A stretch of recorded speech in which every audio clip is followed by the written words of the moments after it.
After being announced in 2018 and spending a couple of years on ice, things are finally starting to heat up again on Netflix's live-action reimagining of the beloved Nickelodeon cartoon Avatar: The Last Airbender. Yes, it's that Avatar, and not the massive production of Blue Catman sequels that I'm starting to suspect are a money laundering operation for James Cameron. And while we may not have a release date or trailer for the new show yet, there has been plenty of cast and crew news, so let's take a look at what we know about the live-action Avatar. Let's get some of the more general info out of the way first. Netflix first announced Avatar: The Last Airbender in 2018, with the animated series' original creators, Dante, DiMartino, and Bryan Konietzko, attached to develop and produce the show. After a couple of years of development and delays, DiMartino and Konietzko departed the show in August of 2020, citing creative differences. This led to some natural apprehension from fans about how true the show can possibly be to the original. We're looking at you, M. Night. But after a year of silence, we finally got some new names to attach to the project.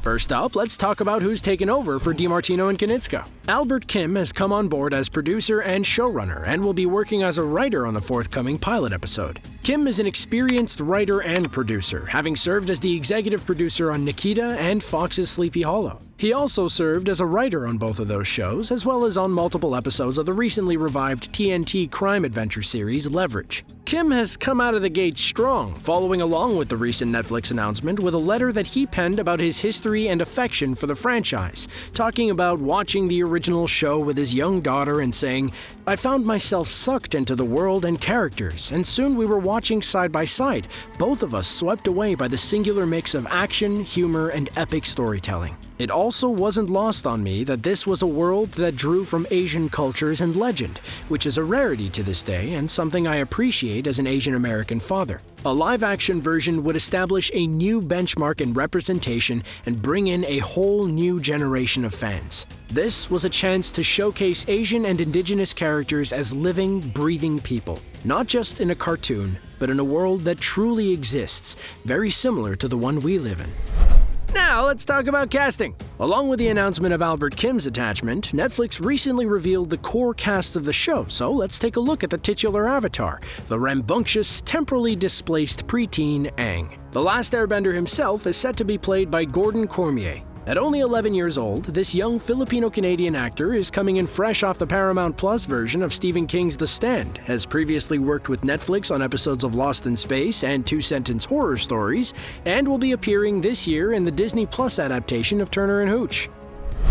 Next up, we've got the resident waterbender of the Southern Water Tribe, Katara. She'll be played in this version by the Mohawk singer and actress Kiawentiio. The 15-year-old Indigenous performer hails from Ontario and has previously appeared in the television series Rutherford Falls and the indie film Beans. She can also be seen as Caquette in the final season of Netflix's Anne of Green Gables adaptation, Anne with an E.